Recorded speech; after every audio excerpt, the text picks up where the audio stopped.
Members will have 5 legislative days with which to revise and extend their remarks and insert extraneous material into the record. I now recognize myself for an opening statement. I'd like to thank Chairman Ferguson for being here today and his leadership over the last several months. The Federal Trade Commission plays an important role in promoting marketplace competition and protecting consumers. Ensuring robust competition is vital to fostering economic growth while also lowering costs for all Americans. Over the last several years, under previous leadership, the FTC routinely strayed from its core mission and stretched the limits of its statutory authorities. I'm encouraged by the Commission's renewed focus and direction under your leadership. Advances in technology and the emergence of artificial intelligence have presented new opportunities and challenges for businesses and consumers alike. American innovators are at the forefront of these major technological advances. While regulators have a responsibility to maintain common sense guardrails, they should do so in a way that does not stifle innovation and force good-paying jobs overseas. The FTC's spending level for fiscal year 2025 was held flat from FY 2024 at $425.7 million. Despite that flat funding, for the last 2 fiscal years, the Commission faces rising costs for expert witnesses, infrastructure, and technology. Furthermore, the recent passage of the Take It Down Act will require the FTC to deploy additional resources to crack down on the publication of non-consensual intimate images, including those generated by AI. I look forward to hearing more about the Commission's implementation of this important piece of legislation and the additional resources that will be required. Chairman Ferguson, you have described the Federal Trade Commission's role as a cop on the beat. Like police officers, the Commission has a responsibility to enforce the law fairly, without bias or prejudice. The American people deserve an FTC that sticks to its core mission of promoting competition and preventing fraud in the marketplace. Providing regulatory certainty and predictability to the private sector will spur an economic growth and benefit all Americans through affordable prices. I look forward to hearing from Chairman Ferguson about his vision for the Commission and the resources that will be required to execute on the Federal Trade Commission's mission. I now recognize the ranking member, Mr. Hoyer, for his opening statement. Thank the Chairman very much. Welcome, Chairman Ferguson, to the committee. I want to thank you for the work that you have done and you are doing. You had a very extensive statement, footnoted more than any other statement I think I've read for an opening statement. I thought I was reading a law brief. But having said that, it was very comprehensive. But one of the things I noticed in it, and I say this at the outset, well, I'm going to ask questions later. I'm going to be going in and out. It has nothing to do with your testimony. It has to do with, we have 2 hearings going on at the same time. One of my top priorities, Mr. Chairman, as you know, throughout my time in Congress, has been making our workers, our businesses, and our entire economy more competitive. That's why I, as Majority Leader, started the agenda that I called Make It in America, which obviously is a double entendre. People came to America to make it, to succeed. But also, the way we're going to succeed better is to make it, whatever it may be, in America. We're moving towards that effort.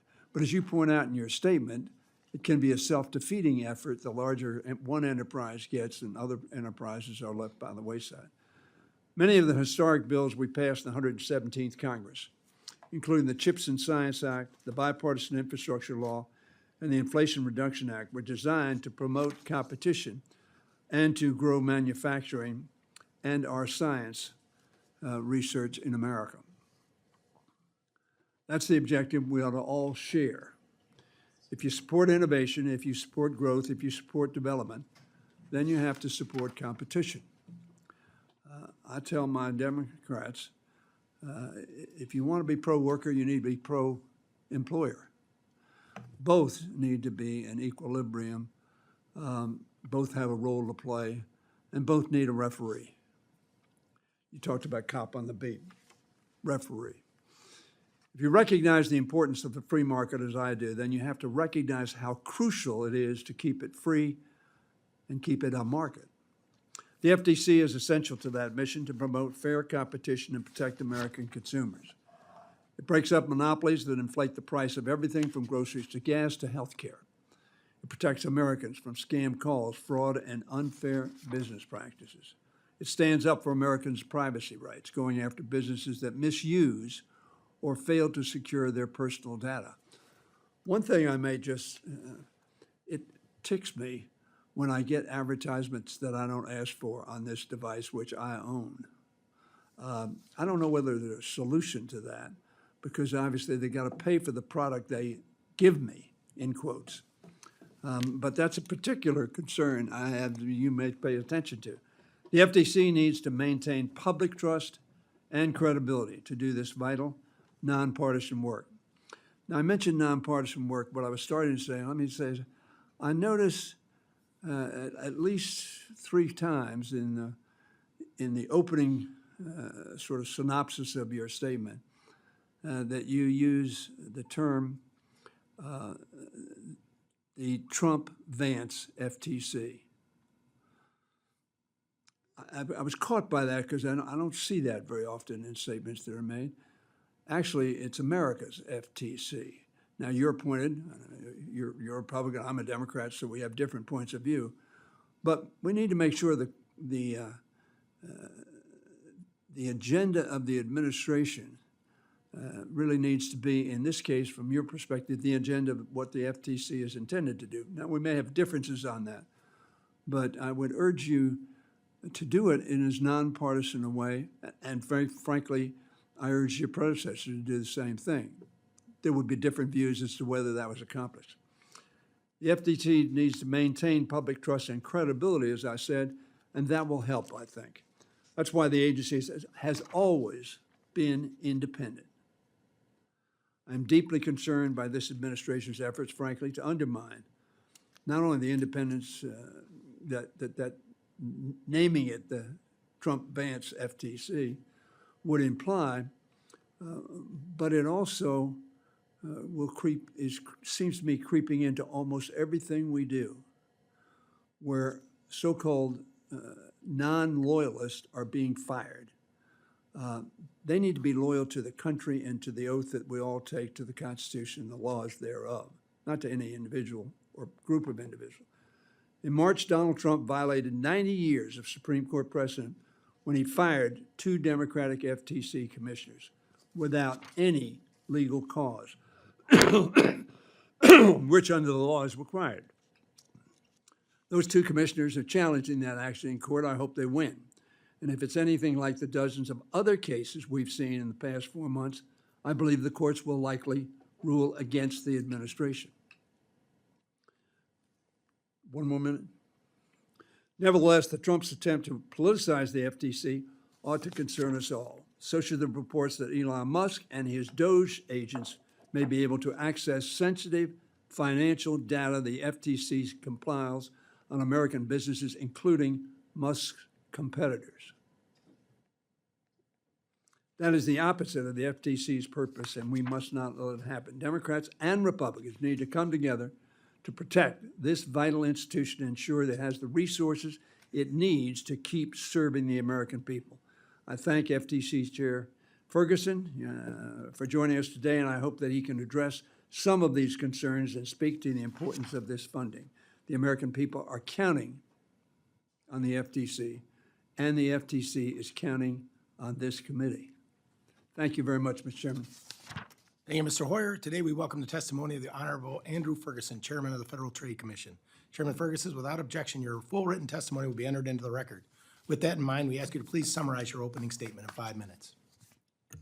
Thank you, Mr. Chairman. Ranking Member Hoyer, members of the subcommittee, I'm Andrew Ferguson, Chairman of the Federal Trade Commission, and I'm pleased to appear before you today to testify about the FTC, its competition and consumer protection priorities, and how we are restoring the agency's financial health and public credibility. I'm also pleased to be joined by our newest commissioner, Mr. Mark Metter. I was profoundly honored when President Donald J. Trump appointed me to lead the agency in January. President Trump's resounding victory in the 2024 election has given him a broad mandate to restore our economy. Restoring our economy requires a dynamic business environment characterized by increasing innovation, wages, productivity, and growth. The fruits of such an economy must be enjoyed by all Americans, particularly the backbone of our economy, our workers. Vigorous and effective consumer protection and competition law enforcement is key to facilitating a dynamic pro-worker economy. And I'm honored to be the chairman of the FTC under President Trump and to help drive this pro-growth, pro-worker agenda. I am also honored to run an agency that is filled with lawyers, economists, investigators, and professional staff who are tirelessly dedicated to the rule of law, to promoting competition, and to protecting consumers. They are the lifeblood of the FTC, and we owe our success to them. We also confront challenges. Poor management decisions made by the previous administration have spread our resources thin. Thankfully, the measures we have taken to restore fiscal health to the FTC align with the President's directives to ensure that the agency is operating as efficiently and effectively as possible in the fulfillment of its mission to protect American people from monopolies and frauds. I resolutely believe in the mission of the FTC. No economic system in history has promoted the common good more than the American free enterprise system. No economic system has contributed more to human flourishing.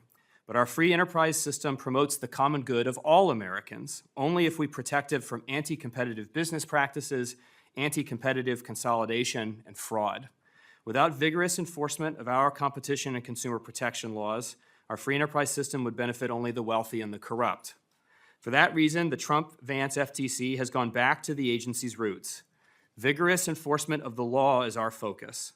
Congress established the FTC to be a cop on the beat for our markets, not to make the rules. We enforce the laws that the people, through their representatives in Congress, have decided best promote competition and fairness. We investigate wrongdoing, and if we believe violations of the law are taking place, we bring lawsuits. If we don't, we get out of the way and let markets promote innovation and growth. We seek to protect competition and combat fraud through vigilant, fair, and thorough investigations and litigation where necessary. The FTC is here to defend our free enterprise system and make it work for everyone. We want to protect Americans when they shop for groceries, when they go to the hospital, and when they speak online. My written testimony discusses in more detail the FTC's important work to protect U.S. consumers and competition, as well as a brief overview of the FTC's budget, resources, and cost-saving endeavors. Today, I will briefly highlight some of the agency's major recent activities and initiatives. We are focused on protecting Americans in the markets that affect them the most. That is why we have focused substantial resources on protecting Americans online. We have ongoing competition litigation against major big tech platforms under both the consumer protection and competition laws. We are focused on healthcare markets. The first major competition action undertaken by the Trump-Vance FTC was to enjoin a merger of medical device manufacturers that the Commission alleges would have increased the prices of medical devices used by millions of Americans. I'm deeply concerned by the increasing prices across all of our healthcare markets.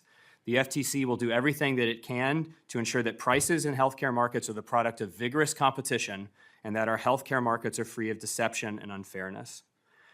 We're also going beyond our law enforcement efforts in the healthcare space by using our Section 6B authority to examine the operations of the nation's pharmacy benefits managers, an industry that manages nearly 95% of all prescriptions filled in the United States. As part of that probe, the FTC issued interim reports in July 2024 and January 2025 on PBM markups of specialty generic drugs. There's still much work to be done on this report, and I have made completing this report quickly and thoroughly one of the FTC's highest priorities. I look forward to presenting it to Congress when it is completed. We continue to focus on protecting vulnerable Americans from scams and frauds. The FTC has a long and proud history of protecting elderly Americans, veterans, and their families from scams and frauds through both education, outreach, and vigorous law enforcement. We're not taking our foot off the gas on that front. Similarly, protecting the vulnerable requires us to protect our children and teens as well. We are implementing an updated rule on the Children's Online Privacy Protection Act, and we'll be hosting a workshop entitled The Attention Economy: How Big Tech Firms Exploit Children and Hurt Families. This event will bring together parents, child safety experts, and leaders from across the federal government to discuss how big tech companies impose addictive design features, erode parental authority, and fail to protect children from exposure to harmful conduct. I look forward to hosting that in less than a month. Again, thank you for the opportunity to testify about the priorities of the FTC. We look forward to continuing to work with this subcommittee and with all of Congress, and I'm happy to answer your questions.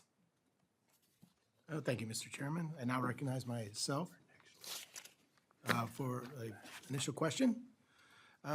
Chairman, under the Biden administration, the FTC took an aggressive and unprecedented approach to enforcement and rulemaking The commission stretches statutory authorities and at times took a hostile view towards mergers and acquisitions. Under your leadership, how will the FTC make a different approach going forward? Or will you take a different one? And if yes, how? Mr. Chairman, I agree with you. I think that the FTC under the previous administration had a bit of an ideological bent against mergers and acquisitions. And my view is that mergers and acquisitions are a very critical part of how the economy grows and how we get innovation. Founders, innovators need access to capital, and people will not invest in new ideas if they can't get their investment back. And mergers and acquisitions is part of how capital flows to innovators, and innovators get their new ideas to us in the marketplace. So M&A is very important. At the same time, protecting Americans from monopolies and from anti-competitive conduct is very important, and that's our job. So I see it as the FTC's mission is to serve as a cop on the beat in the M&A space. If we think that a deal is anti-competitive and we think we can win in court, we're going to go to court. And if we can't, we're going to get out of the way, and we're going to get out of the way quickly. Congress set timelines by which we're supposed to examine M&A activity, and we're going to stick by those timelines. That's on the front end. On the back end, the big change is that we are open to merger remedies at the FTC. My colleague, Gail Slater at the Department of Justice, has said the same thing. The previous administration prohibited remedies as a way to address anti-competitive conduct that didn't require blocking a whole merger. We are open to remedies negotiations with parties. The remedies have to be real, they have to be enforceable, and we have a strong preference for structural remedies over behavioral remedies. But in order to make sure that we are preventing as much anti-competitive conduct as we can, we have to recognize that sometimes we can eliminate anti-competitive features of mergers without blocking the whole thing, and we have to be open to doing that. So on the M&A front, those are the biggest differences between the previous administration and the current one. Are there any specific enforcement actions or rulemakings that you're looking to reverse? We tend not to discuss sort of the deliberations on that stuff. I wrote lots of dissents in the previous administration on both rulemakings and enforcement actions. And one of the things that we did when President Trump was sworn in is that we did not accept on faith the lawfulness, reasonableness, or the prudence of any ongoing enforcement matter or investigation, and are conducting our own review top to bottom of everything that we inherited. If we think it's unlawful, if we think it's a poor use of agency resources, if we think it's inconsistent with administration priorities, then we will take steps to eliminate it, to change it, to align it with the law. If we don't, we will continue it. But particularly given that the FTC at the end of the Biden administration raced a huge amount of material out the door, we're conducting a thorough review, and as we find things that we think are either unlawful or inconsistent with administration priorities, we will be changing them. Complex antitrust cases such as the proposed Kroger-Albertsons merger have required FTC to spend millions of dollars on expert witnesses in data storage and analytics. How much does the FTC spend on expert witnesses and data analytics each year? And are these growing costs inhibiting the Commission's ability to bring and successfully try antitrust cases? It is not inhibiting our ability to do it, but it is a serious challenge that we're confronting. So we have a Bureau of Economics at the Commission with some of the country's most talented economists. They do unbelievable work both at the investigative stage and at the litigation stage. We could not do our enforcement work without the Bureau of Economics. But a lot of our cases, not just big tech cases, a lot of our enforcement matters require us to onboard massive amounts of data in order to investigate potential wrongdoing and proceed to litigation where appropriate. And we don't currently have the infrastructure to house, maintain, and access those data in a meaningful way. So we end up paying vendors a lot of money to do that for us. We ran a pilot program at the end of the previous administration on ways to reduce those costs by bringing some of that infrastructure internally. It was very successful. We've been working with other parts of the government to expand that pilot and make it programmatic at the FTC. On the expert front, you're right. Expert witnesses are expensive. Even with our very talented economists in the Bureau of Economics, we often have to hire industry specialist experts from outside the agency. We are imposing budgeting requirements within the agency for the first time, as far as I know, in the agency's history, to make sure that at the outset of litigation, everyone knows what the agency is willing to spend, and we constrain the agency to spend only those resources on litigation. That is going to help save us a lot of money by avoiding the ballooning problem at the end of litigation we've had in the past. Thank you. The chair now recognizes the gentle lady from Washington, Mrs. Glusenkamp Perez, for 5 minutes for any questions she may have. Thank you, Mr. Chair. And thank you, Chair Ferguson, for being here. I appreciate the work you're doing, and you know, before coming to Congress, you might know I ran an auto repair and machine shop and care deeply about a level playing field for small businesses. That is how we build wealth in this country, is a diversity and a level playing field. I think it's a lens of being pro-business and antitrust. And one of the things that I've heard in your testimony is about the expert witness testimony, but I've also had questions about how many people on staff in your department that don't have a college degree, because any of the mechanics I know could point to, you know, a headlight assembly and tell you that there's an issue going on when you can no longer replace a single light bulb and you have to do the entire assembly for $700 where we used to do it for $3. And it's these kinds of things in the lens of, I think, experience of like what is important to people. There are big arguments, and then there are the kind of the things that make or break a household budget. And those things, I think, are often best informed by having a plurality and a diversity of experience. And so I'm wondering how you are choosing to balance the credentialing of your team. So I agree with you that having diverse experiences and viewpoints is super important for the FTC to do its work. I think for all government agencies, there is an unfortunate bureaucratic impulse to sort of look only inside the Beltway, interact only with the interests that have inside the Beltway presences, and that generally small and medium-sized businesses will suffer as a result because they are the ones that can't go to the lobby shops in Washington and, you know, inundate Congress and the executive branch with lobbyists. So I certainly agree with you. We're a law enforcement agency, and almost all of our work winds up in court, which means we end up being very lawyer heavy. We hire from law schools all across the country, even on the commission itself. We have 2 commissioners who graduated from state schools. The previous administration had focused a little heavy on the Ivy Leagues for commissioners. I went to a state school. One of my colleagues went to a state school. We're from all over the country. That lends itself to diversity of experience. And make sure that we don't get tunnel vision from within the Beltway. So I agree with you. It would be very easy to lose focus on the things that matter to Americans on the ground, around the kitchen table, without a diversity of experience, and that is important to me at the FTC. Yeah, I think, you know, there's been arguments about needing a larger budget to be able to expand the staff, but I think it is about the prioritization of how respect who deserves a seat at the table, and identifying and prioritizing the experiences. One of the things that I've been looking at, you know, if you, I don't know, my washing machine's from 1997, but a lot of the newer ones, it's like they're playing Tchaikovsky, and they don't last more than, you know, 6 years, and there's very clear design issues and why that's happening.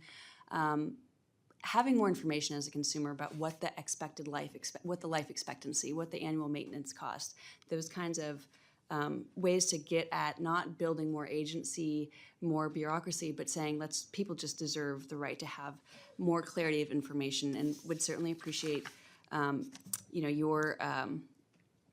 your support in identifying some planned obsolescence strategies, as well as you know, obfuscation of the durability of a given product might be. Your thoughts on that? I'd love to work with you on it. Look, the FTC's most important consumer protection mission is preventing deception. And deception under Section 5 is not just straight out lies, it's also omitting things that would be important and material to a consumer before he or she decides to purchase something. And misrepresenting, either intentionally or through omission, the lifespan of a product is potentially a problem. So I'm more than happy to work with you on that, on industries where you think that's a particular problem and require our focus. You go to McDonald's? Not often, but sometimes, yes. Yeah, you know about the issue with the ice cream machines? I am aware that it is sometimes difficult to get a McFlurry when you want it. Well, I've appreciated the work that has happened to ensure that people who are buying equipment have the right to fix it, whether we're talking about a car, an ice cream machine. I think there's some very embedded paternalistic attitudes towards who has the right in the agency, and what a material environmentalism and applied environmentalism is in making things that last longer and having clarity for the owners. This tort law goes back to the 1400s. You bought it, you have the right to fix it and maintain it. And I'm hoping that we are seeing a continuation of that, and a seriousness of building wealth and economic self-determination in America. My grandfather had a Ford tractor from the 1950s with which he tinkered up until his death. And I grew up in a farming community, so I understand, particularly to farmers, the importance of being able to repair your equipment without having to go back to the manufacturer. We have an ongoing case against John Deere on this issue. This is also an issue that the states have started to address legislatively. I know that there have been legislation Congress has passed on this front, other legislation considered. Insofar as, preventing someone from repairing violates Section 5, we are prepared to enforce it. We also want to recognize that generally the best approach to problems is to let the people's representatives, both in the state legislatures and in Congress, address it first. And so we don't want to sort of interfere with those efforts. But this issue is important to me. I grew up around this issue. I hear you loud and clear. Thank you. Yield back. Thank you. Thank you. Chair now recognizes the distinguished gentleman from Arkansas, Mr. Womack. Thank you, Mr. Chairman. And, Mr. Chairman, welcome. You're a breath of fresh air. I got to say that. In my words, in my strong opinion, in the last administration was more agenda-driven. And in listening to your testimony this morning, and then in our private conversation, you seem to have the view that your job is like that of an umpire, of a referee, to make sure that you are holding the people and the institutions that are subject to your purview accountable. And again, my words, certainly not yours. And so it's from that standpoint that I think you're on the right course of getting the FTC back to the nuts and bolts, the blocking and tackling, if you will, of what the commission was set up for. I do have a question about budget, though. When we had our conversation, and these are appropriators up here, so it's our job to fund the discretionary side of government, and yours is part of that. We don't have clarity right now. And we need clarity. My assumption is, and I want to be clear that it's just an assumption, that there will be many agencies that will be facing some budget adjustments, some cuts, if you will. And where is the FTC right now with regard to the prospect of having to settle for less and be able to continue to function as a reputable institution within the government?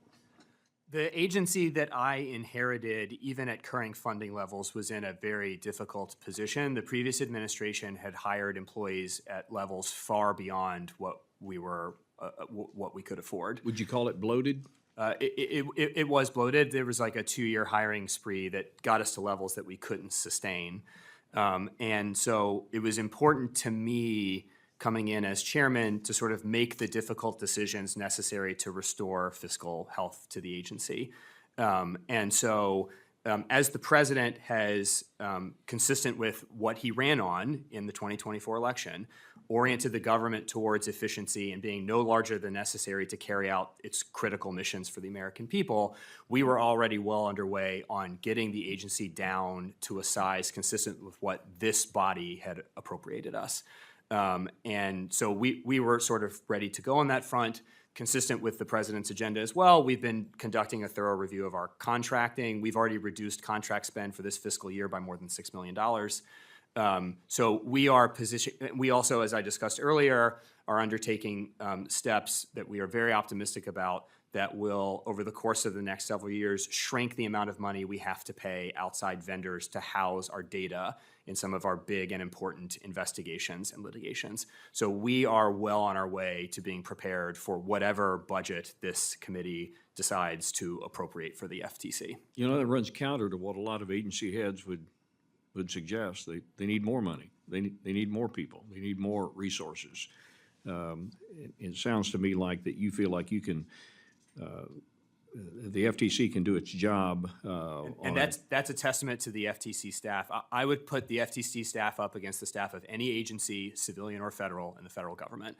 And whatever this committee decides to appropriate to the commission, American consumers will be protected by our staff. Good.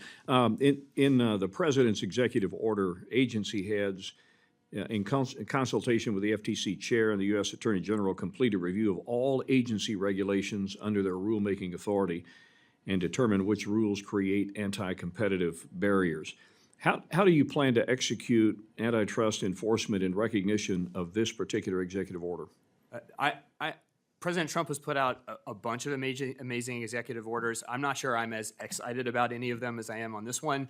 So when we talk about competition in America, we generally think about monopolies and consolidation and price fixing, which is appropriate. But one of the biggest obstacles to competition, particularly to small and medium-sized businesses, is regulation.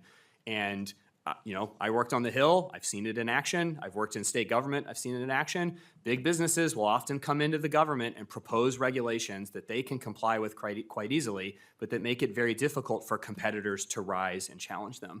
And the President's executive order tells us, look through the entire code of federal regulations, find regulations that are barriers to entry, that raise rivals' costs, and get them out of there. So we put out an RFI to the public. We said, if you, especially small businesses, if you are aware of regulations that benefit your competitors but make it harder for you to compete, tell us. We will review them. We will make recommendations to the President. We also sent letters to every agency head in the federal government asking them to do the same thing.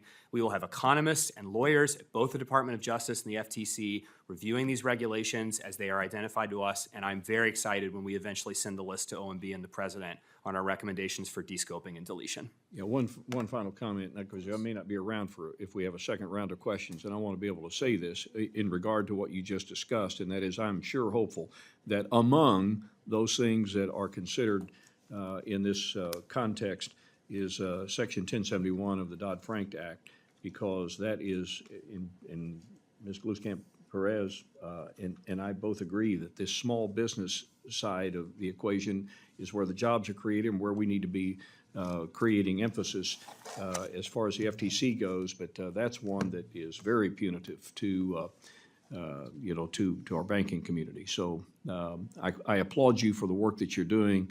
Keep it up, and we look forward to getting your budget. Thank you.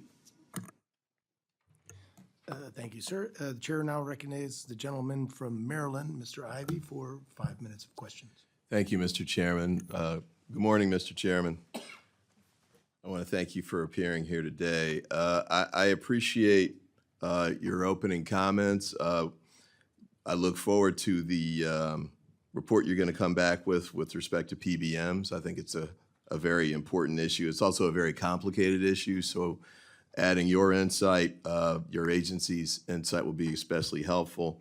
I didn't follow the medical device merger issue in detail, but I was pleased to see that you were open to enjoining a merger. Your opening comments, I think, reflect the fact that you're trying to call the balls and strikes, that you're not trying to be ideological about it. I appreciate that. Continuing the ongoing litigation with big tech, I thought was interesting as well. And I believe the FTC upheld the junk fees, I'll call it, determination, which I think is important. I think it's really one of those things that's tremendously helpful to people across the board. And I do want to join with my colleague from Washington State on the right to repair issue. I think that's one that is very important. Business to business conflicts, that's one thing, but a lot of these scenarios, we have individuals. You talked about a farmer owning a tractor with respect to John Deere, and I know that's ongoing, but that's the kind of scenario I think we really need you to step up and make sure that people are protected so that they can just take care of basic things and run their business or take care of their appliances. McDonald's, I'm not a big McFlurry guy, but if they get a break along the way, that's fine. Click to cancel is another one that I think could really be helpful to a lot of people across the board. I know every time I try and cancel something that frequently one of my kids signed up for, it takes forever to do it. You can sign up in a minute, but getting out of it can take half of a lifetime. So I appreciate anything you can do on that front as well. I do want to say this. With respect to the non-compete issue, I think that, and you opened by talking about the importance of workers and how they're the backbone of the economy, and you want to take a pro-worker approach. The non-compete piece, in my experience when I was practicing, corporation to corporation, no poaching, that kind of stuff, I get it. But there's a lot of times where you have workers, individuals who really don't have negotiating capability with respect to larger corporations.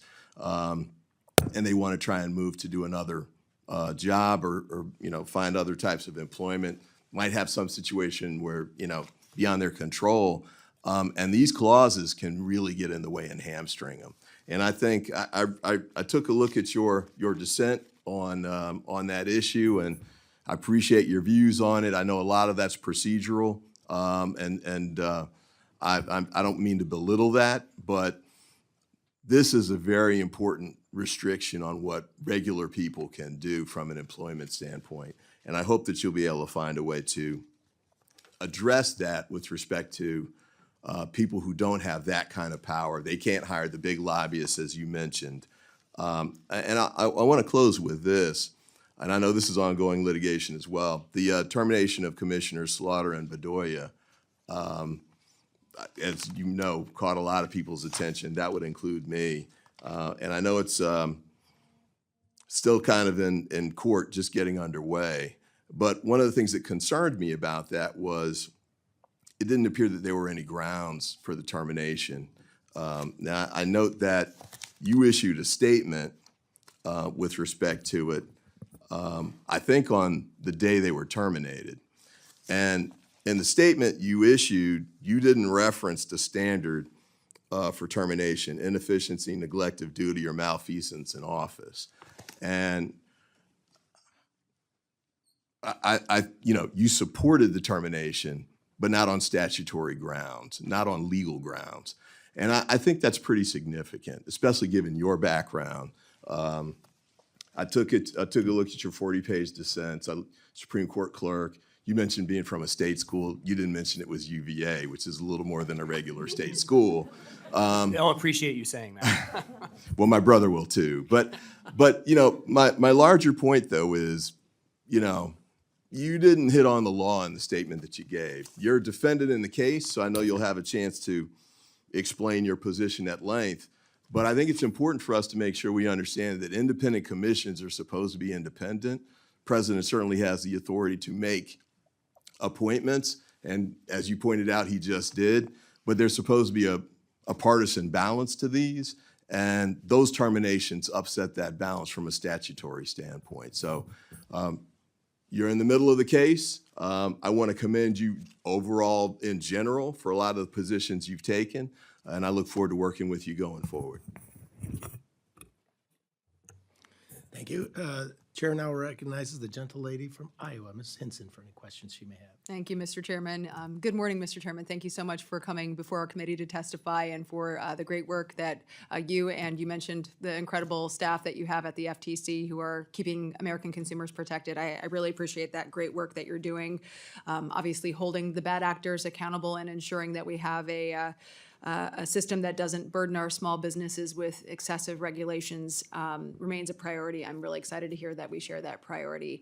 One area that I think is a raging example of that is the pharmacy benefit managers, and I know there's already been discussion about that report this morning, but I think people are getting fed up of seeing people profit off of sick Americans and pushing many of these independent pharmacies in small rural communities like many in my district out of business. And just this week, we actually had a fellow Iowan and president of the American Pharmacists Association, Dr. Randy McDonough.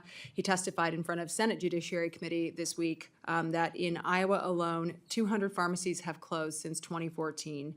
A record 31 pharmacies closed in 2024. I mean, those numbers are staggering to me when we think about access to healthcare, access to those life-saving drugs. Really, really important that we find a solution here.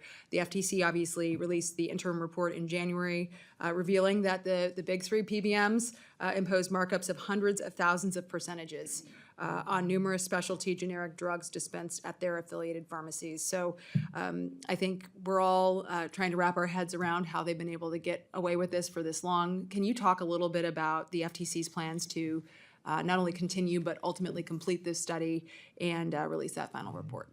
Absolutely. The commission has gotten huge quantities of data from the PBMs and the GPOs, and we are going through it. I think it's very, in my view, as I said in my concurrence to the first interim report, it was a bit rushed.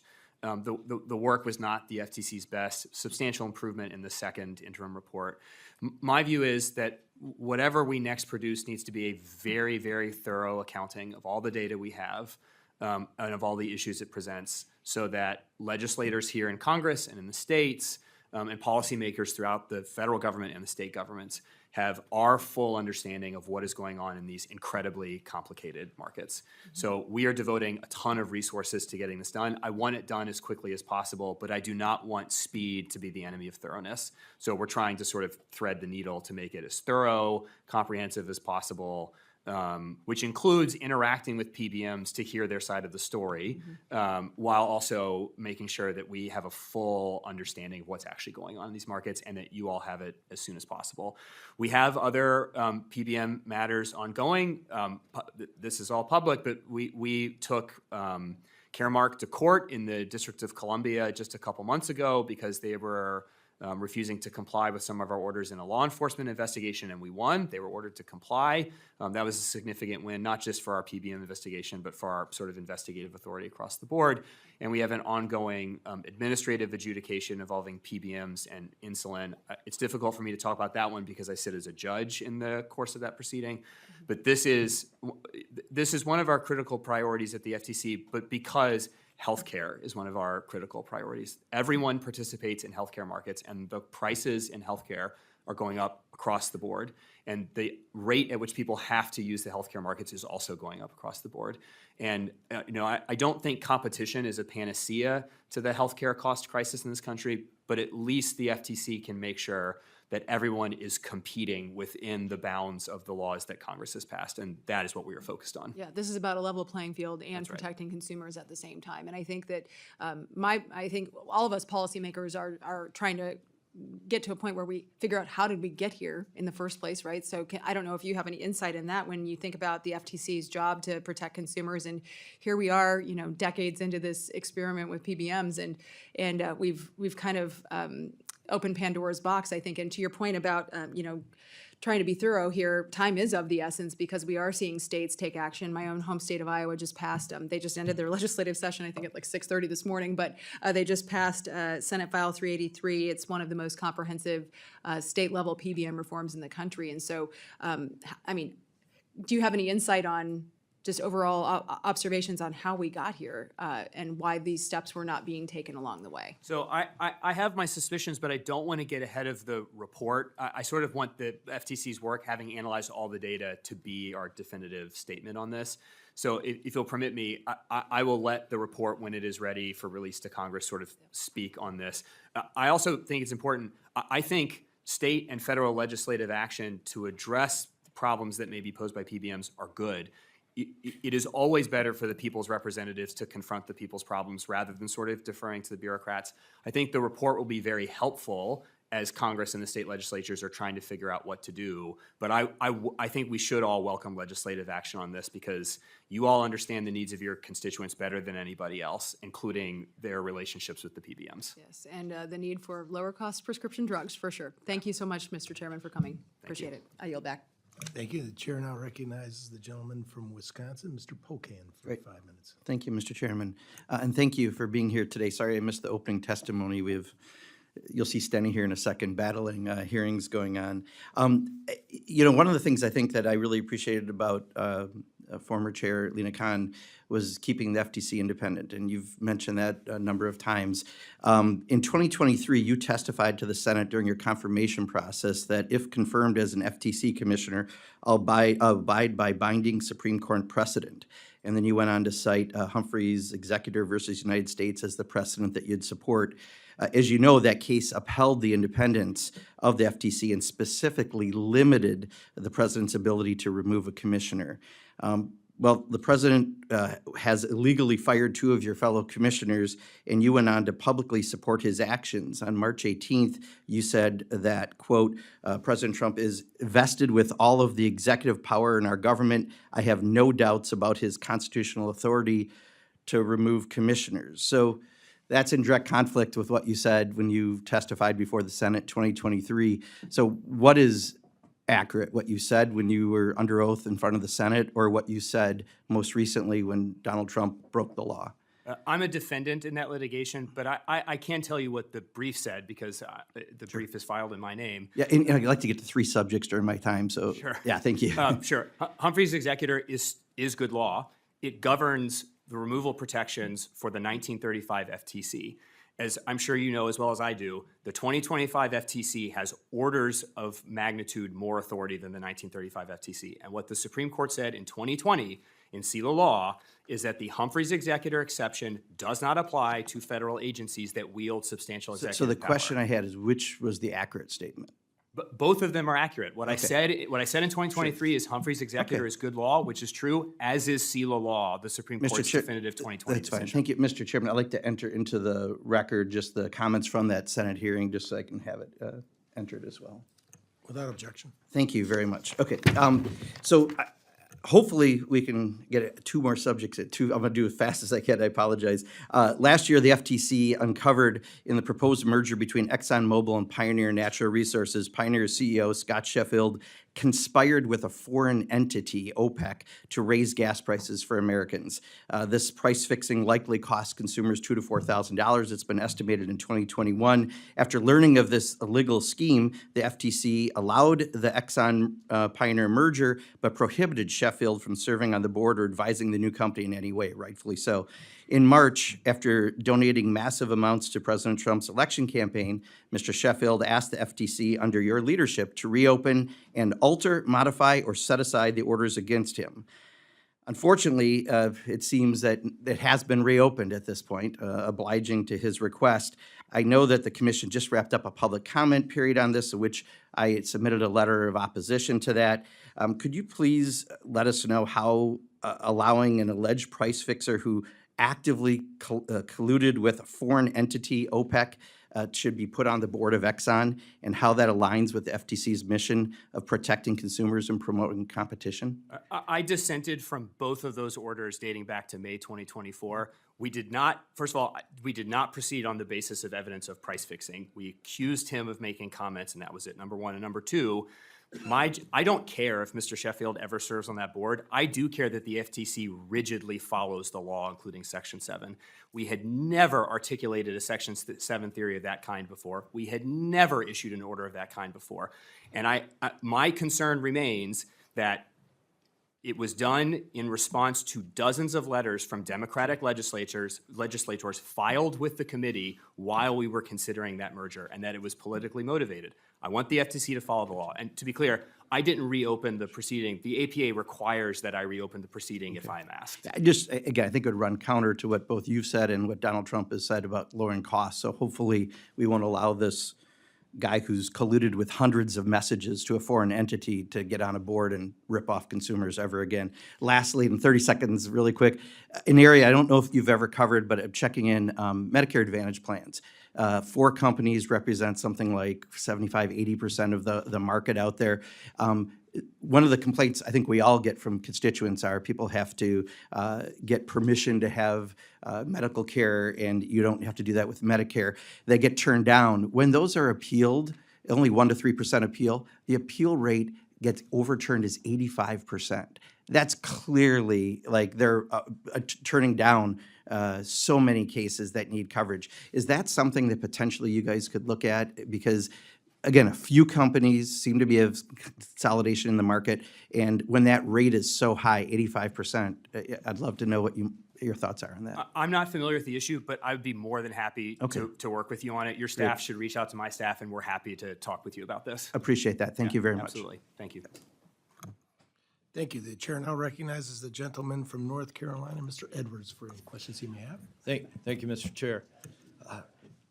Chairman Ferguson, in 2019, the HCA Healthcare, the North Carolina's Mission Health for $1.5 billion.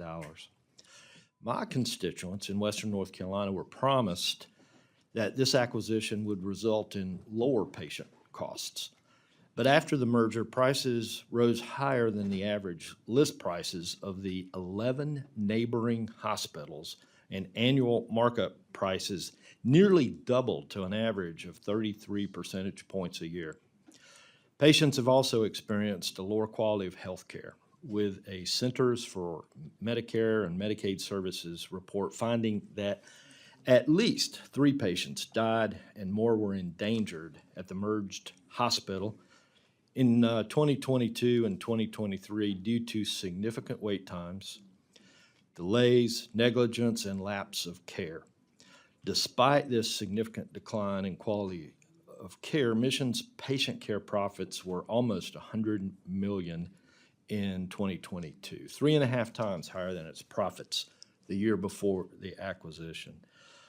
Chairman Ferguson, in our previous meeting, you expressed similar concerns regarding the increasing prices of healthcare in rural areas as a result of private entity roll-ups and mergers. During your tenure as FTC chairman, what actions can and will you take to protect competition within the healthcare industry? I enjoyed our discussion, Congressman Edwards. As we discussed, and as I've discussed going back to my confirmation hearing, rural healthcare in particular is super important to me. I grew up rural and saw a company come in and buy up a lot of physician practices, and so I've seen the effects of it. The commission has a pretty remarkable track record of policing hospital mergers. We don't get them all right, but it's one of the things the commission is better at than almost anybody, anything else that it does. I know you've asked for a briefing on the HCA merger, and I think we've set it up with you. In terms of what we can do, so the commission's first antitrust enforcement action since I became chair was in the healthcare industry. It was to block a merger of 2 medical device manufacturers that we allege would have increased prices. We have ongoing litigation involving PBMs. We have the PBM report. I think continuing to make sure, we've also advocated against certificates of public advantage in states that allow hospitals. So in your interest of time, respectfully, he's only going to give me 5 minutes. What can you do going forward to ensure that rural health care in America is protected? We will continue to police hospital mergers as effectively as we've done for the last 2 decades. How can you use your role as a federal regulator now to review the HCA and Mission Healthcare merger and take the necessary actions to reverse it if you determine that it's inhibited competition within the healthcare industry in Western North Carolina? The commission doesn't approve mergers. If the commission declines to bring an enforcement action, it isn't an approval. So the commission always continues to monitor competitive effects in markets even after there are mergers that are not blocked. I'm happy to work with you and your staff, and my staff are as well, to understand the effects that the mergers had on rural North Carolina. Thank you. I appreciate that. And in the interest of time, I'm going to accept that offer and let's work together. Now I'd like to ask, I'm informed that you may intend to file an amicus brief in a Texas Attorney General's case that would, if successful, cause asset managers to divest from the coal industry. Can you speak to that real quick? Is that true? So the state of Texas, along with a coalition of Republican attorneys general, brought a lawsuit against asset managers and accused them of having driven up the price of energy by driving down output in coal and oil, which, if true, is sort of a shocking, horrible thing that has been inflicted on all of us by driving up our energy prices. We have monitored, us in the Department of Justice have monitored this case closely. I think this was an important and groundbreaking case brought by Attorney General Paxton, and if true, could potentially, remedy increasing energy prices by making sure that asset managers can't collude to drive down output and increase prices.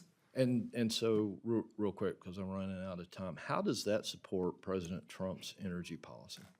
President Trump has made it one of his chief priorities to unleash American energy so that prices for energy go down, which it promotes growth, makes it easier for all of us to put gas in our cars. The accusation in that case is that asset managers were colluding in secret to drive up our energy prices. That is exactly the sort of thing the antitrust laws are designed to protect all Americans from. And we have monitored this case very closely. Thank you, Mr. Chair. I must yield. I'm out of time. Thank you, Mr. Edwards. Chair now recognizes the ranking member for any questions he may have in 5 minutes. Thank you very much, Chair.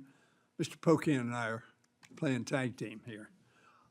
Chair Ferguson, I'm concerned this committee's ability to fund the department agencies in our bill, including the FTC. But I want to ask you about the staffing levels. The FTC is already down, as I understand it, 1,221 FTEs. Is that accurate? I do believe that is our current number, yes, sir. And there's a goal to go even lower. Is that accurate? We are trying In to. other words, you're still trying to reduce. We are trying to get our employee levels down to a level we can actually afford, given our current appropriation, yes. And what level is that? Because this is largely being driven by attrition rather than layoffs, it's difficult to predict exactly where it's going, but we are trying to get down around the 1,100 range. When you say attrition, are you calling the fork in the road and voluntary retirements attrition? Yeah, when I inherited the agency, it was very clear that we had more employees than we could possibly afford. We were using carryover funds to pay our employees. That is not sustainable. That's not responsible. But I wanted to get the agency to healthy employee levels without having to do layoffs. And so we've offered the deferred resignation program again. We've offered VERA and VSIP across the entire agency to try to get us to a healthy full-time employee level without having to do layoffs. Now, has there been a study done on what the appropriate level, when you say healthy level, presumably, and as I said at the beginning, I don't know that I've read a more detailed opening statement. And as I said, fully noted at the bottom of almost every page. So you've done a lot of studies. But is there a study that you could provide for the committee which says what the appropriate level of funding is to meet the very numerous objectives that you outlined in your statement that you want to achieve?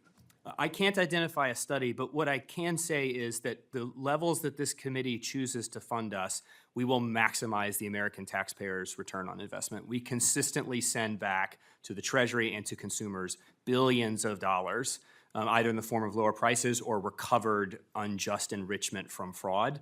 And no matter what this committee funds us at, we will keep doing that, which is just a testament to the fact that the FTC has, in my view, the best civilian staff in the federal government. So look, the appropriate healthy funding or level of employees is driven by funding decisions this committee makes. But whatever funding decisions this committee makes, we will maximize your return on investment. Well, we made a decision. We made a decision in fiscal year '24. We reaffirmed that in fiscal year '25 in the CR. And now every one of them was offered early out and to be paid through September 30th. Every one of them, your employees, whom you have just said are outstanding, and you said that in your statement, which I appreciate. I represent, by the way, 77,000 federal employees. And so I appreciate that statement, which I think is accurate. Why would we send every one of those people? Because clearly some of them must be necessary to accomplish the objectives you set forth in your statement. A notice you can leave and get paid through September 30th. Because we could not afford to pay all of our employees at the levels Congress had appropriated us. The previous administration hired radically more people than we could afford to pay, and we were eating into carryover funds just to cover payroll, which is a deeply irresponsible way to run an agency. My goal was to get, and remains, to get the agency to healthy employee levels in light of the money that Congress appropriated the agency. Let me repeat my question. What is the healthy level? The healthy level is what we're aiming for, which is in the 1100. No. I know that's what you're aiming for. That's your objective. What is a healthy level? But- Given the the very important work that you outline in your statement, what is the level that you recommend you should have? Comport with your dollars available to you and the work that you have. So in light of the dollars available to me, the number we've been discussing around 1,100 is the healthy level because that's the affordable level. In terms of accomplishing our mission, we can accomplish the mission with 1,100 employees. I have no doubt about it because our people are really, really good. We have shifted our priority, especially away from rulemaking, which is time and resource intensive, back toward law enforcement, and are moving resources in that way. And that is the priority of this administration. It's my priority, and we have the employees to do that. Okay, and is your request, is an FTE level of 1,100 to be funded to 1,100? Is that your request? So given the current status I of know the we budget- have a skinny budget at this point in time, so that's, you may or may not be able to. So I'm not in a position to discuss the specifics, but what I'm saying is 1,100 is healthy given the current CR funding level, and we will get the job done, period. Okay, well, I'm a little over time. I'm not sure what you mean, given the current funding level. What I really want to know, and maybe you can do for the record, is what level do you think you need to accomplish the objectives you set forth in your statement? Thank you, Mr. Chairman. You'll have another round, too. Oh, good. The Chair now recognizes the gentleman from Georgia, Mr. Bishop, for 5 minutes of his questions. Thank you very much, Mr. Chairman. Welcome, Chairman Ferguson. I've been hearing from my constituents numerous complaints about the practices of the pharmacy benefit managers, which they say are driving up the prices of drugs, making it harder for small independent pharmacies to stay open, particularly in rural areas where pharmacies are fewer and farther between.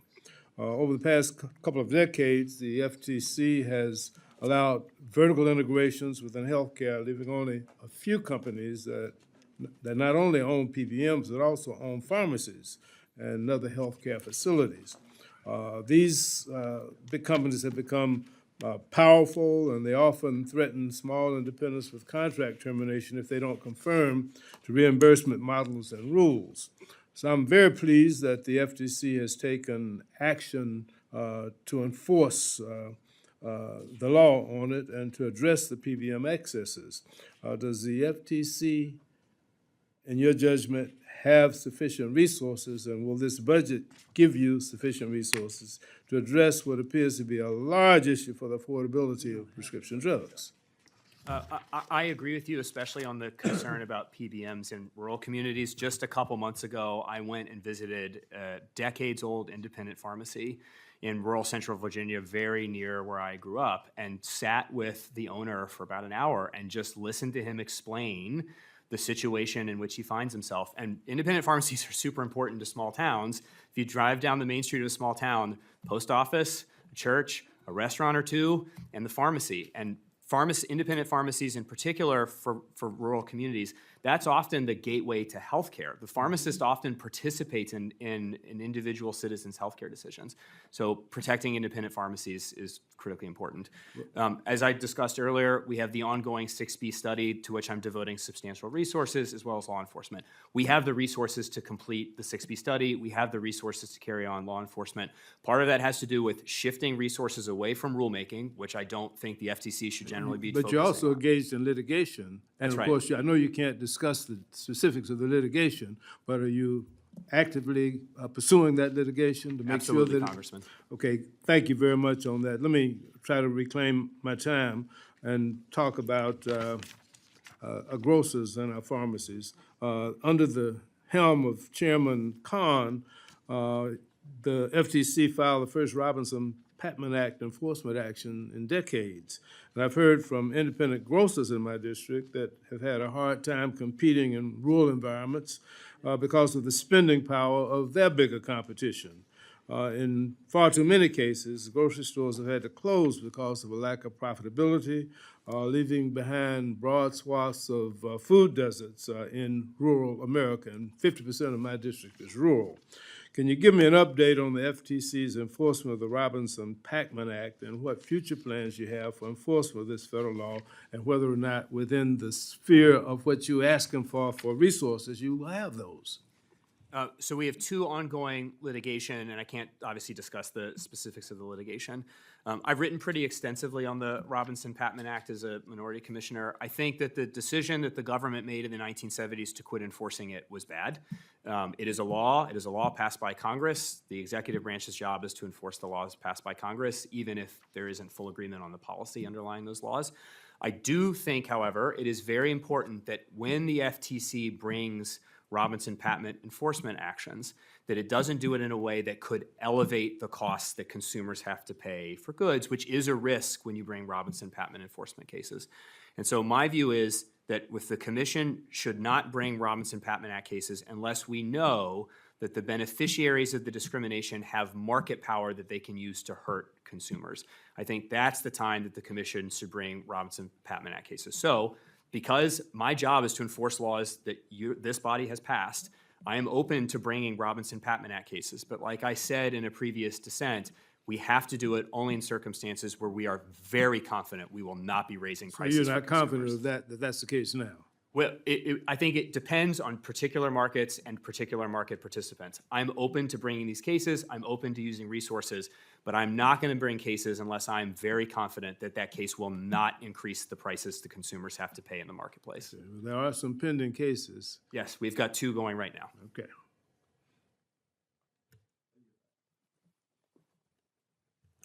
Thank you, Mr. Bishop. Chair now recognizes himself for the second round.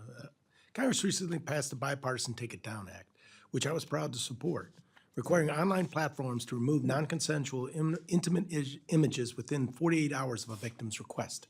The legislation tasks the FTC with ensuring the platforms comply with the law. What additional resources will be required by the Commission to enforce the Take It Down Act? We are really excited by the Take It Down Act. This was one of President Trump's priorities. We think it's going to do a lot of good for vulnerable Americans. This is a new front of enforcement authority for the FTC. It involves dealing with some oftentimes really horrible material in order to conduct the investigation. So I think we basically need three things. The first is I'm going to need sort of a segregated technology system to house this material when we're conducting investigations. We're not going to want that intermingled with the sort of other bread and butter data that the commission brings on to conduct investigations. And second, I'm going to need to hire some specialist investigators that deal with this stuff. Dealing with this stuff takes a real psychological toll on investigators, but there are investigators and lawyers that have training dealing with this stuff as prosecutors or as civil investigators in other context, and we would want to bring some of those folks on to maximize our enforcement efforts. So those are the sort of the two buckets, three specialist investigators and specialist lawyers to help enforce these things. Those are the three buckets: segregated IT, specialist investigators, specialist lawyers. And I'd love to work with you on making sure that we will have the resources to carry out this super important priority. As a recovering prosecutor, I understand how important it is to also maintain that as evidence. Yes, In those exactly. cases. That's right. Certainly, one of the most shocking things you saw was in, say, the middle school, junior high school setting or high school, where images get shot around and kids send them to each other, and next thing you know, you have 800 counts on 800 separate people for that type of juvenile pornography. So I think it's very important that they have the ability, you have the ability to make sure that stops immediately. I totally agree. And because some of this material will potentially be CSAM, it is really important that it is segregated from everything else that we do and that we have specialists that know how to deal with it. Advances in artificial intelligence have increased the ability of scammers to unfortunately deceive and defraud customers. How have you seen the fraudulent schemes become more sophisticated, and what are you doing to protect consumers from them? Yeah, so I think AI can be used particularly for certain types of schemes to sort of supercharge the fraud. AI makes it easier to impersonate someone else. It's actually, frankly, quite terrifying. I don't know if anyone on this committee has ever gotten a call of like an impersonated loved one, but I have friends that have gotten calls from like impersonated family members. It's like a truly terrifying experience. So we have the impersonation rule that we are bringing enforcement actions on to recover civil penalties for violations of this. We had a competition that we ran last year to encourage people to develop voice cloning technology that will allow law enforcers to detect when AI is being used to perform impersonations. This is going to require sort of a whole of government approach because we have to both stop it before it gets to the consumer through their phone, but we also, we have to work because a lot of this is criminal activity. You need prosecutors to assist. A lot of this comes from outside of the United States. These are people who are not going to be super responsive to sort of the civil law enforcement component of the FTC since they're already taking tremendous criminal risks outside the United States to do this. But this is one of our top priorities, particularly given that this is often aimed at some of our most vulnerable populations. Like there are not enough schemes targeted at these elderly. That's exactly right. One of the things that I'm interested in as well is I know that it was used in the form of manipulating President Biden's voice to tell voters in a state not to come in the next day for the primary. In my time in Homeland, I attended a lot of cybersecurity ones, and they said that was the start. In 28, you could produce the whole candidate, and somebody would never have to leave their house, yet there would be images of them all around. So what I also have a concern with is competition and consolidation in this industry, so you don't end up with just one sole source of this stuff. You have any thoughts on how you're going to prevent that from happening? Yeah, I agree. I mean, the United States is the AI leader right now, and part of that is because we have a competitive, dynamic economy, and competition breeds innovation, and innovation is what gives us AI, and it's what gives us our advantage over China, for example, because we are competitive and competition breeds innovation. It is very important that the FTC be particularly vigilant to make sure competition problems don't seep into AI.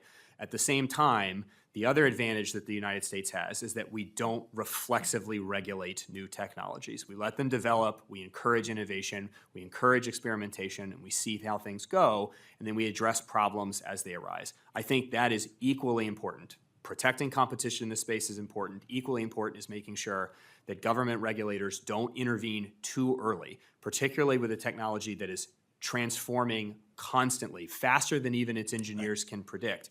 We don't want regulators coming in heavy-handed. By the time they even figure out what's going on, it will have changed. I think it's very important that that American entrepreneurial spirit be protected, both from anti-competitive consolidation and from government overregulation.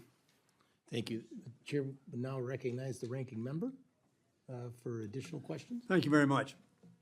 Mr. Chairman, you were appointed a year ago? A little over, yes. A little over a year ago. Do you believe that the commissioners are at-will commissioners? I believe that Article 2 of the Constitution gives the president the authority to remove commissioners at will, yes, at the FTC in 2025. So you believe all the commissioners at will? I believe that the commissioners at the 2025 FTC are removable by the president, yes. Okay, while we disagree on your conclusion, which is usual for lawyers, if in one of your dissents, Mr. Biden had sent you a note saying, we find your continued service on the FTC to be inconsistent with my administration priorities. Wouldn't that compromise the independence? Wouldn't that compromise your decision-making? Wouldn't you be thinking, is the president going to like my decision here if I'm in the minority and I can just be fired? Doesn't that compromise the independence and independent judgment of each and every one of the commissioners? When I took the oath of office as a minority commissioner in 2024, that oath obliged me to enforce the law without fear or favor. If the President of the United States concludes that my law enforcement decision is incorrect and orders me removed, that is what democratic accountability looks like. No one voted for me. No one elected me. And they did elect the president, and they put the president in charge of the entire executive branch. And I think in a democracy, it is critically important that everyone who wields substantial power over the lives of members of that democracy is accountable back to the people. And the only way we are accountable to the people is through their elected president. So I think that that chain of accountability is critical for making democracy work. I think that's very critical in undermining the independence and independent judgment of agencies created by the Congress to be independent. In fact, you were quoted as saying you thought the best thing to do was to reach consensus. And that's why the Congress created bipartisan bodies as opposed to 3 Republicans or 3 Democrats. Your opinion, of course, mirrors Mr. Boat's opinion and the president's opinion, who believe that almost every employee in the federal government ought to be at-will employees, which would compromise the civil service system very substantially and create a political service, not a civil service. I won't ask you about the cases they're pending, but let me say something in your comment on China. China is now outcompeting us in a number of ways. And that is of great concern to all of us, I think, where China has become number one in a number of different economic categories.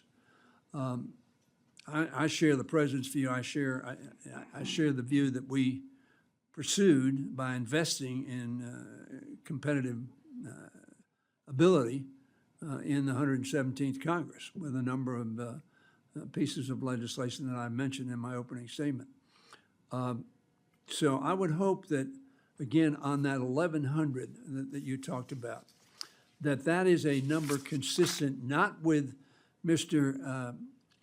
Musk, I'm going to cut $2 trillion, which was, of course, an absurd statement within the context of getting to an objective and keeping competitive with the rest of the world and keeping our country safe and keeping our people safe. But let me close by calling to your attention a statement that was made, totally inconsistent with the statement you made, with which I agree. The statement is, we want the bureaucrats to be traumatically affected. When they wake up in the morning, we want them not to want to go to work because they are increasingly viewed as villains. We want to put them in trauma. Do you know who said that statement? I don't. Russell Vogt, the director of OMB. Do you share that view? My view is that the FTC has an important mission to do, that it has to conduct that mission consistently with the president's priorities and with the budget that this Congress has given it. And that is what I wake up every day trying to do. I know it's what my staff wakes up every day trying to do. I know it's what my colleagues, Mr. Metter or Commissioner Metter and Commissioner Holyoke wake up every day trying to do. And that's what I'm focused on. Could I correctly interpret that as a no? I'm focused on protecting the American consumer from monopoly and fraud. You can interpret it that way. So yes, I can interpret it as a no. You can interpret, I am focused on protecting Americans from You don't monopolies want and to fraud. say that you disagree with Vogt. I understand. I have not heard this statement before, so have no position on it. All I know is what I am focused on. Okay. Well, forgetting about who it's for, you disagree with that statement? I have no position on the statement. I am focused on the FTC's mission of protecting Americans from monopolies and fraud. Chair now Might recognizes as the well yield. Chair now recognizes the gentlelady from Iowa, Mrs. Hinson, for further questions. Thank you, Mr. Chairman. And Chairman Ferguson, I want to reiterate, I appreciate the agency's focus on accountability. Again, coming back into the focus here, you mentioned in your opening statement, the 2-year hiring spree that was, quote, taking the FTC to levels that they couldn't sustain. We have to right that ship. Many agencies saw increases over the last several years of more than 30%. That is unsustainable. So I appreciate the work you're doing to right-size the agency while still executing on the priorities at FTC. You talk about the contract spending reductions, $6 million. I'm sure that's just kind of scratching the surface, right? And in all of these hearings, I think there's one common theme. It's that we are peeling back the layers of this onion and finally getting a look at all of the waste, the duplicative nature of some of these agencies and their budgets. And we as appropriators need to do our job. So I appreciate you coming before us today to answer some of these questions. And under the previous FTC chair, obviously we saw this hiring spree happen. We saw Chair Khan aggressively work to regulate American businesses while claiming that she was protecting competition and consumers. So again, you talk about your refocus on away from rulemaking and back on protection.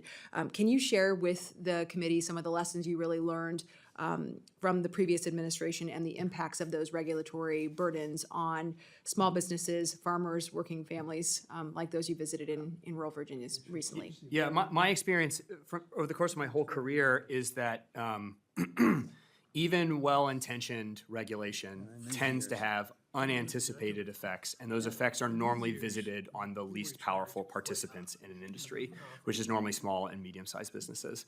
Big businesses can afford to lobby regulators and lawmakers to get the outcomes that they want in a way that small and medium-sized businesses cannot.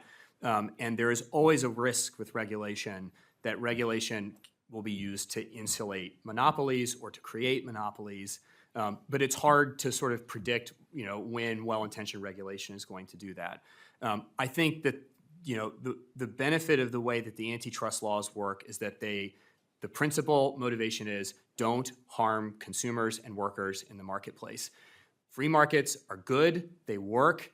Don't, within the free market structure, harm consumers to gain an advantage. And our job is to make sure that isn't happening. We're not central planners. We don't do industrial policy. Our job is to let the markets work by making sure that people within them aren't cheating by harming consumers to get a leg up. And I think that that sort of flexible general approach backed by rigorous investigation and law enforcement, rather than trying to pick winners and losers through regulation, is the way that we keep America competitive, it's the way we keep her dynamic, and it's the way that we achieve growth that benefits everyone, especially workers. You mentioned earlier in this hearing that you had a mechanism for people to kind of self-report. And one of the frequent things that I try to talk to our small businesses about is give me a list, right? Give me a list of the regulations. Everybody says I need regulatory relief. Give me a list of what's holding you back. What is that mechanism? And obviously it's designed to make sure that we can deregulate as much as possible. And then can you, again, give me kind of a scope of what the next steps that you're taking in terms of presenting that information to the administration? Yeah, there's a place on our website that you can go. You just fill out a form, identify what you think the regulation that is anti-competitive is, give a brief explanation of why, and then it shows up in our team's inbox and they're ready to go on it. I encourage Congress to do this too. Again, you all interact with your constituents in a close, personal way. You hear from your individual small businesses about what's holding them back. I've had similar conversations where I've had people come in and say, you really need to go after anti-competitive regulations. And I'll say, I agree. Can you please give me the list? And they'll go, oh, well, no, yeah, the list is very helpful. Be specific, right? Yeah, exactly, yeah. So I encourage Congress, if you all hear from your constituents, let us know what they are too. We've asked the agency heads, consistent with the president's executive order, to do the same thing. Once the request for information, which is the one the public can use on our website, and the agency responses are in, we will be going through them proposed reg by proposed reg and determining if they're anti-competitive, and if they are, either proposing shrinking them down to size so that they are protecting whatever they're supposed to protect without damaging competition, or recommending that they be deleted entirely because there's no way to save them while still promoting competition. Is there a certain time frame that you're looking at, and I'm almost out of time, certain time frame you're looking at getting some of this feedback in so that you can, number one, work through the process, because I know it'll take some time to figure out what's actually anti-competitive versus what people just don't want to comply with, right? I mean, I think there's probably a balance to be, there's definitely a balance to be had there, but I think, is there any kind of timeline that you're looking at? The RFI closes in a couple months, and agency responses are due to us on a rolling basis. So once we have those in, we're building the team with the Department of Justice, who has a lot of resources that will work alongside us on this, just like the president ordered. I don't know exactly when the outcome or when our product will be made available, because at this point I don't know how many regulations we're going to be asked to review, but we'll have an army of economists and lawyers ready to go to dig into these things, to find the ones that are anti-competitive, and go back to OMB and the president and say, here's the list we recommend get rid of. I'm sure Iowa business owners have some glaring examples they'll be happy to submit, so I thank you so much. look forward to hearing about them. Thank you so much, Thank Chairman you. Ferguson. I yield back. Chair now recognizes the gentleman from Maryland for any further questions he may have for 5 minutes. Thank you, Mr. Chairman. I did want to follow up on the ranking member's questions about the at-will issue. So I mentioned in my initial round your statement, the March 18th statement, and that it didn't contain the language with respect to inefficiency, neglect of duty, or malfeasance in office, which comes from 15 U.S.C. Section 41 of, I guess that's the Federal Trade Commission Act. But I think if I'm hearing what your answer was, the reason you didn't include it is because you think the language is superseded. In other words, that Article 2 makes it unnecessary so that the president can fire without regard to that statute. That's right, Congressman Ivey. After the Supreme Court's decision in SELA law in 2020 that said that Humphrey's executor does not apply to agencies that wield substantial executive authority, whatever was true of the FTC in 1935 is just not true of the 2025 FTC. We're one of the most powerful agencies in the federal government. We have rulemaking authority, law enforcement authority, investigative power. After SELA law in 2020, Article 2 requires that the president be authorized to remove them at will. Okay, and that's going to be, I guess, a central issue in the litigation that you're a defendant in. That's right, Congressman. All right, and would it be also your view beyond this particular, with respect to the FTC, that that's true for all independent commissions at the federal level? The only one I have a position on, because it's the only one that I've studied myself as a defendant in the litigation and as the agency head, is the FTC. Different agencies are different. They have different historical patterns. And there's nothing Congress could do about it, I guess, based on the statement you're making, because any statute we passed along the lines of 15 U.S.C. 41 would only be a statute, and you're saying there's a constitutional ability for the president to fire any one of these commissioners at will at any time, regardless of what Congress says. So not quite, and I don't mean to quibble, but what the Supreme Court said in 2020 in SELA law is Congress cannot insulate from removal agency heads at agencies that, quote, wield substantial executive authority. I got you. But given your conclusion that this agency wields that kind of authority, short of us stripping the FTC of certain levels of authority, there's nothing Congress could do to protect commissioners from at-will or even arbitrary termination. At the FTC, yes. And I do want to be clear. My former colleagues in their brief have said that if they agree with the president's and my position on SELA law, they have asked the court to hold unconstitutional statutes that this body passed after 1935. A sort of shocking thing to say. Fair enough. I want to go quickly to the chairman's questions with respect to the Take It Down Act and, well, your comments about that and AI fraud and impersonation issues, which are of deep concern to me. But I wanted to see if I could get you to talk about that in the context of another statement you made, which was that you want to shift from rulemaking to enforcement. And I want to make sure I understand what you mean by that, because sort of 2 points. One is with new statutes or new areas, in my view, rulemaking could be very important in trying to get ahead of the curve on these things, especially since technology evolves so quickly.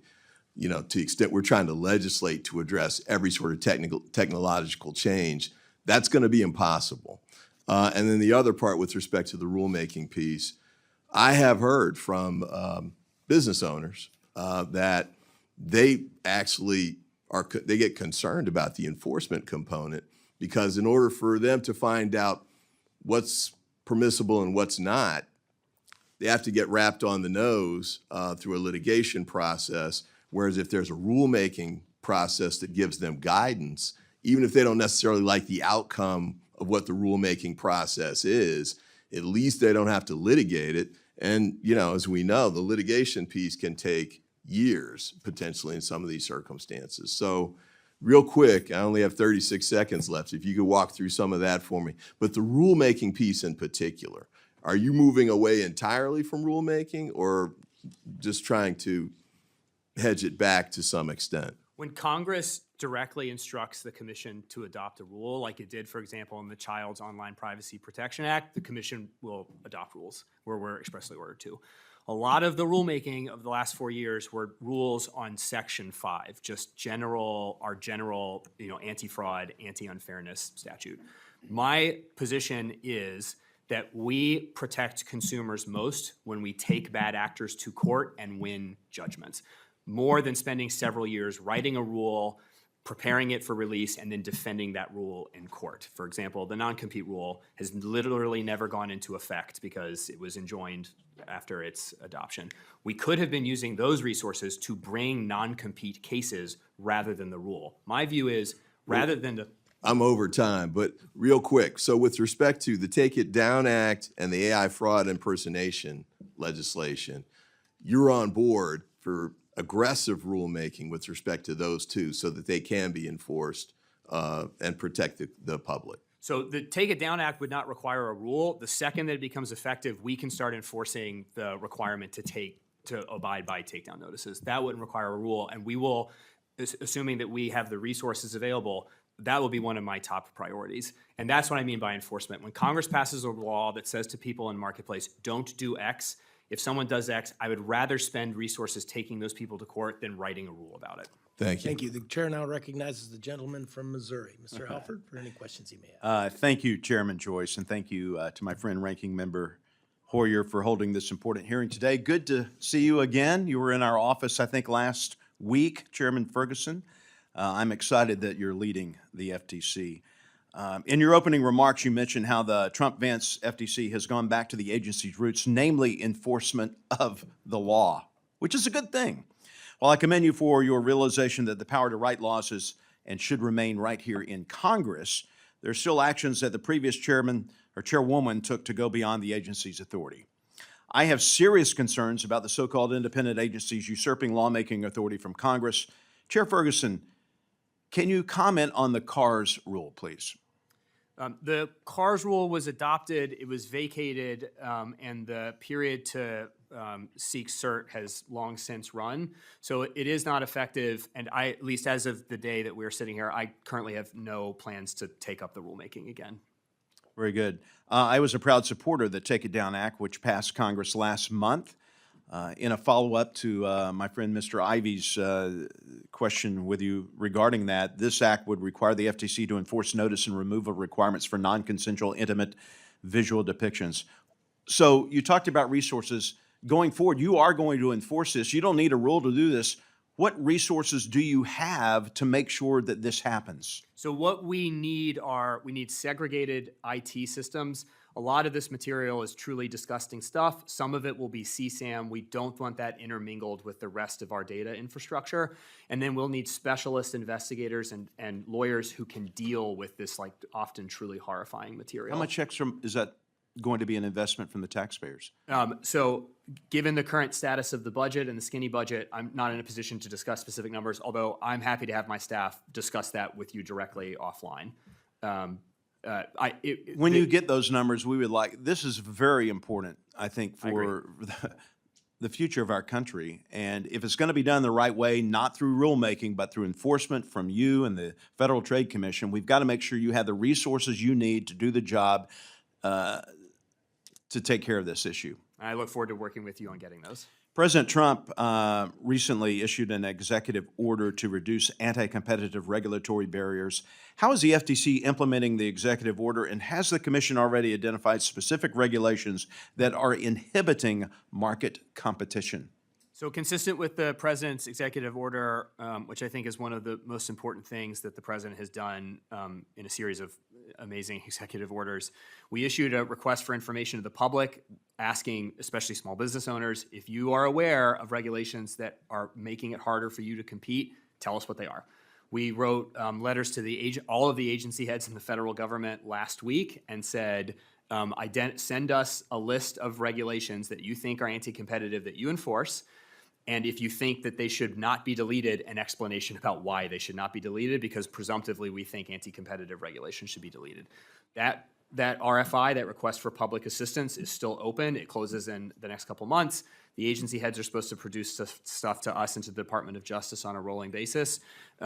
We are waiting for stuff to come in before we start identifying specific ones, but we will have an army of lawyers and economists ready to go on this with the Department of Justice. And once we've identified them, we're sending them to the President and OMB with recommendations for deletion. You said they're coming in on a rolling basis. You've already received some. Not yet. They're supposed to respond on a rolling basis. Okay, gotcha.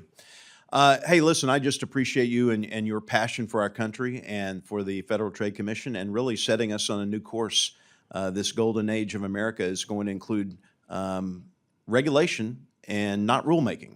And that's why we're here, and we're here to fund you to make sure you can do that job. And Mr. Chair, I yield back. Thank you. Thank you, Congressman. Thank you very much, sir. The chair now recognizes the gentleman from Georgia, Mr. Bishop, for any questions he may have. Thank you, Mr. Chairman. Chairman Ferguson, it's been reported in the news that FTC is working with doers to make cuts to your agency. Can you tell us what the role of DOGE is at FTC, and what data have they accessed, and what data have they copied? And can you assure the public that DOGE and its affiliates are not accessing confidential business data or sharing the data with potential competitors of the businesses, not limited to, but including the Musk network of businesses? Congress first established the FTC as an independent agency. Tell us how this is still the case in the White House and private individuals with temporary government positions have such unprecedented access and control over the agency's operations. I can definitely tell you that no FTC employee, including those that are detailed over from United States DOGE services, are given access to anything they don't have a need for. The 2 employees that originated from USDS that have been onboarded as full-time employees of the commission received the same ethics vetting, background check, and data security training that every other employee, including me, has received. Their access is governed by the exact same rules that governs the access of every other employee, including me, which is that no one gets access to any particular part of our IT infrastructure without having a demonstrated need to access it. We have rigidly enforced those rules for every employee at the FTC. Okay, so you actually, your agency enforces those rules? Absolutely. There is a statute forbidding the disclosure of confidential commission information. It makes it a misdemeanor to do so. We take that extremely seriously, both because Congress has said it's a misdemeanor to do so, but also because our ability to work with companies in investigations depends on them knowing we will not leak out information. We had a real leak problem in the previous administration that caused tremendous embarrassment to the commission. The commission under President Trump has taken this issue incredibly seriously for all employees, including the ones from USDS. So your FTC people are not worried at all about intimidation from the administration or from DOGE if they fail to comply, or if they question a need that is suggested that they may not believe is necessarily so? No, we have had USDS employees that have been onboarded at the FTC have been incredibly helpful. They helped us find contracts that allowed us, that we could descope or eliminate while still fulfilling our mission to the American people. We've had a great working relationship with the USDS folks, and I unequivocally support the president's agenda on Are there any efficiency. instances where they've asked for information and been denied it? Not to my knowledge, no. Okay. I didn't think so.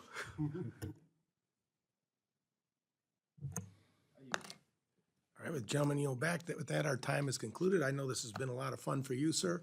But I'd like to thank you for being here today, Chairman Ferguson.